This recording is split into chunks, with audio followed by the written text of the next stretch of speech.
Hello. Magnetic materials या आपल्या 11व्या चॅप्टरचं आजचं हे ॲडिशनल मल्टिपल चॉईस क्वेश्चनचं सेशन. आणि याच्या सेशनमध्ये आपण बघणार आहोत या चॅप्टरमधल्या 2020-21च्या सिलेबससाठी निर्धारित केलेल्या सिलेबसमधलेच MCQs.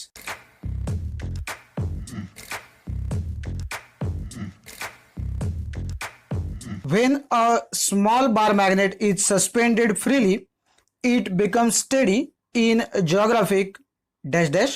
Options बघा. A. East west direction, B.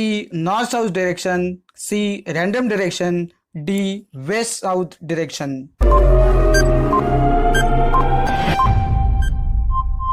Correct answer आहे नॉर्थ साउथ डिरेक्शन. पुढचा प्रश्न बघा. The magnetic dipole moment due to a current loop is given by, आणि ब्रॅकेटमध्ये म्हटलंय बघा, symbols have usual meanings. So magnetic डायपोलचा फॉर्म्युला जो आहे तो काय आहे ते आपल्याला सांगायचं आहे. ऑप्शन बघा. पहिला आहे M is equal to A upon I. दुसरा ऑप्शन आहे M is equal to I upon A. तिसरा ऑप्शन आहे M is equal to A into I. आणि चौथा ऑप्शन आहे M is equal to I upon A square.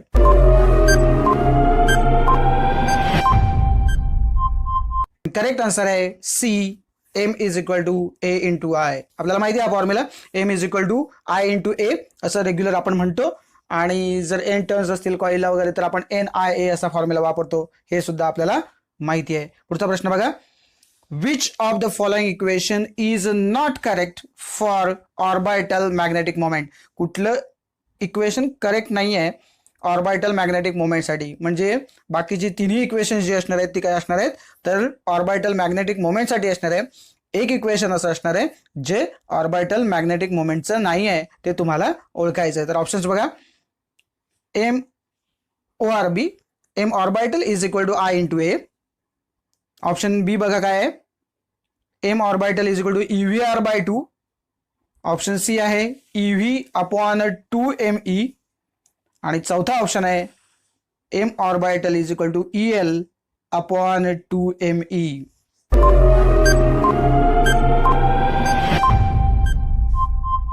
आणि correct answer आहे बघा M orbital is equal to EV upon 2ME. So उरलेले जे तीन आहेत त्या इक्वेशनकडे लक्ष द्या.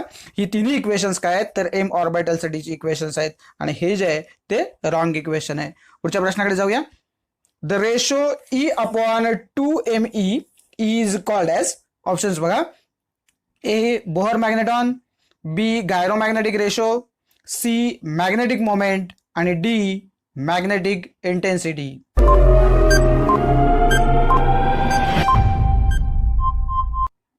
आणि करेक्ट आन्सर आहे B. Gyromagnetic ratio. आपल्याला माहिती आहे गायरोमॅग्नेटिक रेशोच्या डेफिनेशन मध्ये आपण हे बघितलंय. हा फॉर्म्युला स्ट्रेट अवे आपल्या पुस्तकामध्ये मेन्शन केलेला आहे. पुढच्या प्रश्नाकडे बोलूया. Which of the following quantity represents Bohr magneton. Okay. So Bohr मॅग्नेटॉनचा जो फॉर्म्युला आहे किंवा जे इक्वेशन आहे ते काय आहे ते तुम्हाला सांगायचं. ऑप्शन बघा. ऑप्शन ए आहे E अपॉन 2ME. दुसरा ऑप्शन आहे EVR बाय 2. तिसरा ऑप्शन आहे EH अपॉन 4πME. आणि चौथा ऑप्शन आहे EV अपॉन 2πR.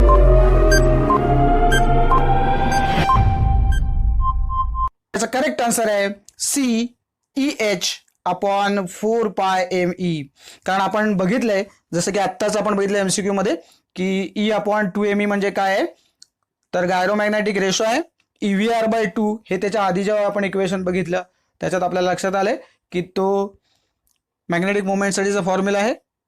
आणि EV अपॉन 2πR जर बघितलात तर तो करंटचा एक फॉर्म्युला आहे. सो अशा पद्धतीने ही तीन वेगवेगळी फॉर्म्युले आपल्या समोर ठेवले गेले होते.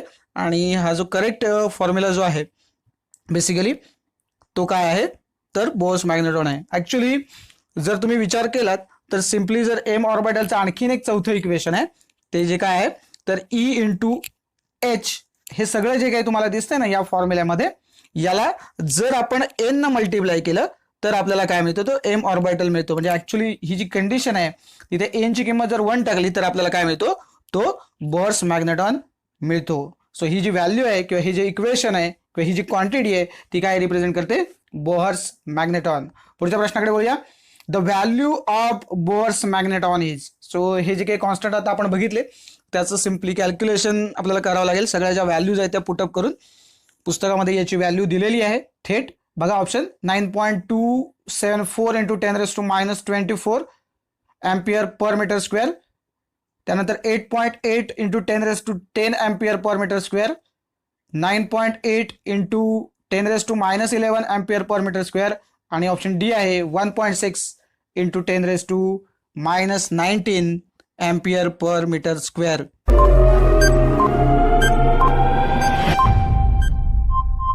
आणि याचा करेक्ट आन्सर आहे ए 9.274 into 10⁻24 ampere per metre square. जसं मी तुम्हाला सांगितलं पुस्तकामध्ये ही व्हॅल्यू जी आहे ती स्ट्रेट अवे मेन्शन केलेली आहे. अर्थात तुम्ही या सगळ्या जर कॉन्स्टंटच्या व्हॅल्यू सबस्टिट्यूट केल्यात तरी तुम्हाला मिळू शकेल. एच आहे आपल्याकडे कॉन्स्टंट किंवा पाय कॉन्स्टंट आहे, नंतर मास ऑफ इलेक्ट्रॉन कॉन्स्टंट आहे. तर या सगळ्या व्हॅल्यूज पुटअप करून आपल्याला ही व्हॅल्यू वेगळी ऑब्टेन करता येते, परंतु आपल्याला स्ट्रेट अवे ती दिलेली आहे. कदाचित एमसीक्यू मध्ये हे तुम्हाला विचारलं जाऊ शकेल. पुढचा एमसीक्यू बघा. For an electron revolving in circular orbit the angular momentum is integral multiple of. आणि ऑप्शन्स आहेत A pi, B λ/2, C omega आणि डी h/2π.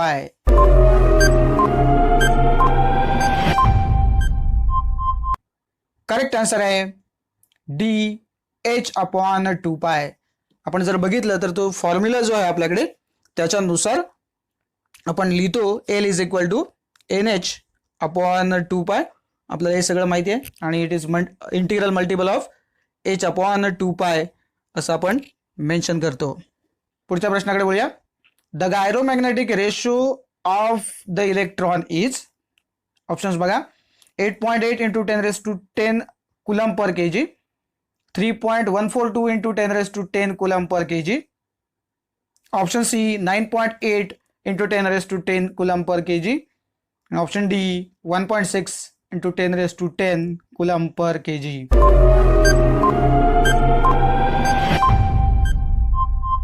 आणि याचा करेक्ट आन्सर आहे A 8.8 into 10⁻10 coulomb per kg.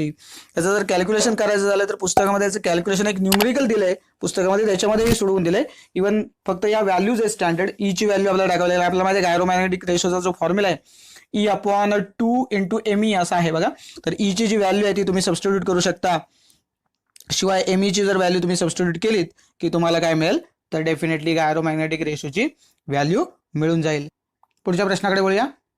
The ratio of magnetic moment to the volume of the material is called as. आणि options आहेत magnetic susceptibility, magnetic intensity, magnetic permeability, magnetisation.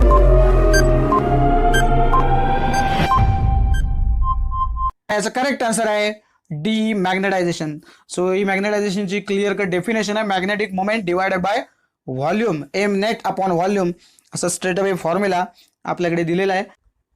पुढचा प्रश्न बघा स्क्रीनवरती. The dimensions of magnetization are. आणि options बघा M1L0T1A2. Option बी आहे M1L-1T2A1.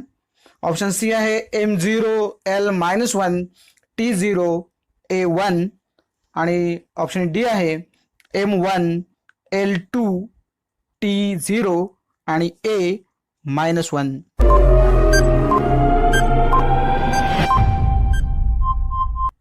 आणि करेक्ट आन्सर आहे L-1T0A1. आपल्याला माहिती आहे ॲक्च्युली जर आपण बघायला गेलं तर हा जो शेवटचं लेटर ए आहे हे खरं तर आय असायला हवं, कारण जनरल केसमध्ये असं होतं आहे की मास, लेंथ आणि टाईम यांची जी आपण लेटर्स आहेत ती रिप्रेझेंट करताना M, L आणि T वापरतो. जसंच करंटची जी टर्म जी आहे आपण एक्सप्लेन करतोय, लिहितोय, तर तिथे करंटसाठी आय वापरणं गरजेचं होतं, परंतु ते ॲम्पियरचा ए वापरलाय. काही वेळेला असं होतं की टेम्परेचर ज्या वेळेला असतं त्यावेळेला टी लिहिला जात नाही असं होतं, पण तिचं कारण असं असतं की टाईमसाठी आपण एरवी टी वापरतो. तर समजून घ्या हा विषय आणि या पद्धतीने. आणि दुसरं आपलं जे 19च्या डायमेन्शन्समध्ये जसं दिलेलं असतं तसं पुस्तकामध्ये दिलंय बघा, L-1 आणि A असं एवढंच लिहिलेलं असेल तर याचा अर्थ असा आहे की M आणि T दिलेले नाहीत, याचा अर्थ ते 0 आहेत आणि एच्या डोक्यावर काय लिहिलेलं नाही म्हणजे डोक्यावर 1 आहे, हे तुम्हाला लक्षात घ्यायचं आहे. ओके, तर पुढच्या प्रश्नाकडे बोलूया. The dimensions of magnetic dipole moment are, options बघा, M1 L0 T1 A2, option बी आहे M1 L-1 T2 A1, option C आहे M0 L-1 T0 आणि A1, ऑप्शन डी आहे M0 L2 T0 आणि A1.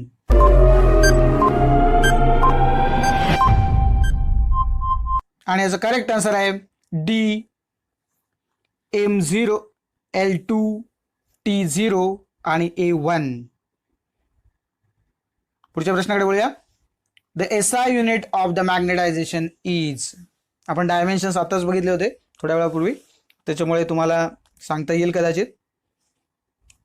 पहिला ऑप्शन आहे ampere per metre square, ampere per metre, त्यानंतर आहे एम्पियर इंटू मीटर आणि त्यानंतर आहे ampere square by metre square.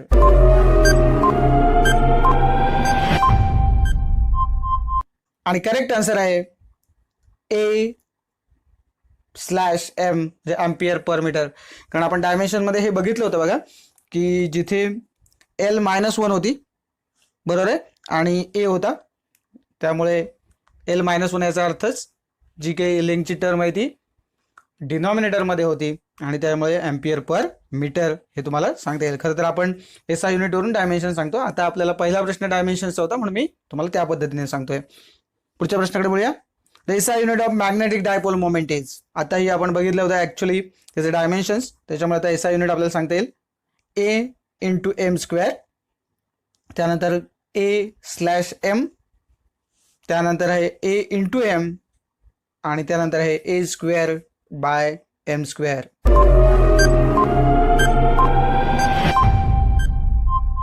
याचा करेक्ट आन्सर आहे A/M². मग अशी आपण बघितलं होतं बघा, जिथे काय होतं, A म्हणजेच आपल्याला माहिती आहे की करंट आहे, तिथे आयच्या डोक्यावरती 1 लिहिला होता आणि Lच्या डोक्यावरती आपण 2 लिहिला होता. सो डेफिनेटली आपल्याला हे लक्षात येईल की याचं जे डायमेन्शन्स आहेत, सॉरी याचं जे SI युनिट आहे ते काय आहे, एम्पियर मीटर स्क्वेअर आहे. पुढच्या प्रश्नाकडे बोलूया. For super conductors value of magnetic susceptibility is, options आहेत A0 B-1 C1 आणि D आहे इन्फिनिटी. आणि याचा करेक्ट आन्सर आहे -1. सो सुपर कंडक्टरची जी मॅग्नेटिक ससेप्टिबिलिटी आहे ती -1 असते.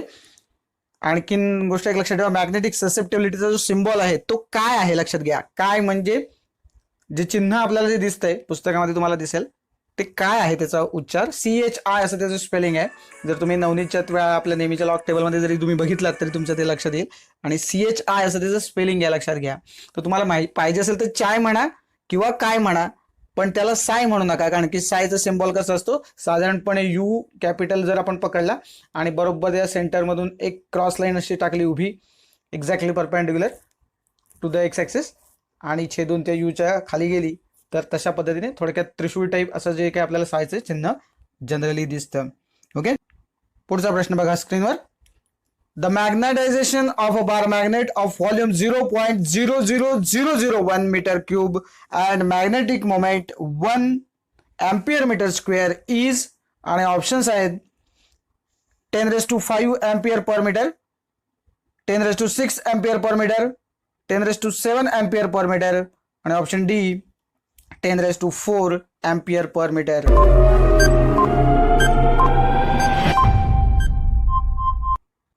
आणि याचा करेक्ट आन्सर आहे 8. मगाशीच बोललो की मॅग्नेटायझेशनची जी डेफिनेशन आहे त्याच्यानुसार आपण mnet अपॉन व्हॉल्यूम असा आपला फॉर्म्युला आहे, आणि mnet म्हणजे मॅग्नेटिक मोमेंट जे आहे ते 1 आहे आणि डिवायडेड बाय काय होईल, तर हे 0.00001 मीटर क्यूब हा आपला जो व्हॉल्यूम आहे त्याने डिवाइड करावा लागेल. सो 1 डिवायडेड बाय 0.00001 म्हणजे 10⁻⁻5 झाले असते ते. तर 10⁻1 डिवाइडेड बाय 10⁻⁻5 म्हणजेच ते वरती गेल्यानंतर काय होईल 10⁵ एम्पियर पर मीटर होईल.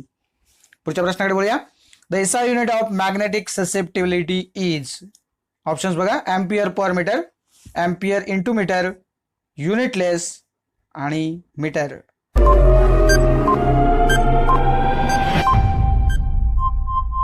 आणि याचा करेक्ट आन्सर आहे सी, युनिटलेस. आपल्याला माहिती आहे मॅग्नेटिक ससेप्टिबिलिटी हा एक प्युअर नंबर आहे ज्याला कुठल्याही प्रकारचं युनिट नाही किंवा डायमेन्शन नाही. त्यामुळे कदाचित समजा परीक्षेत असं विचारलं की त्याचे डायमेन्शन सांगा तरी पण तुम्ही काय सांगणार, इट इज डायमेन्शनलेस क्वांटिटी. किंवा जर तुम्हाला त्या सिंपल भाषेत सांगायचं असेल तर M0 L0 T0 A0 असं तुम्ही लिहू शकता जर ऑप्शन असेल तर. पुढच्या प्रश्नाकडे बोलूया. The formula for magnetic permeability is. Option बघा. Mu is equal to μ0 divided by μr. दुसरा ऑप्शन आहे mu is equal to μ0 minus μr. तिसरा ऑप्शन आहे mu is equal to μ0 plus μr. आणि चौथा ऑप्शन आहे mu is equal to μ0 into μr.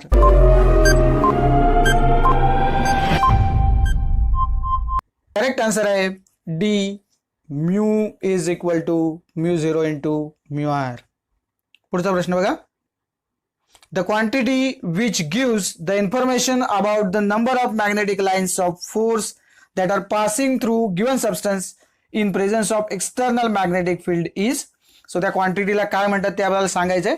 G quantity काय करते आपल्याला इन्फॉर्मेशन कशाची देते तर magnetic line of force which are passing through that given substance if external magnetic field is present. So options बघा.